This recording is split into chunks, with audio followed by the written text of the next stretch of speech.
Hey everyone, welcome back to another YouTube video, and in this video I'll be showing you guys how to fix Google Drive app not opening or crashing on iPhone. First of all, close the drive fully by swiping it up from the bottom of your screen and scrolling it away.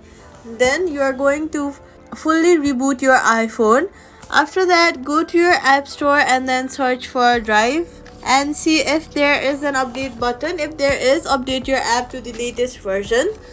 Next, we're going to uninstall and reinstall the app if the crashing of the app still proceeds. Safety tip: backup critical files to Google Photos or another cloud before reinstalling. Quick fix: access Drive through Safari temporarily if the app is unstable. Subscribe for more fixes and tutorials.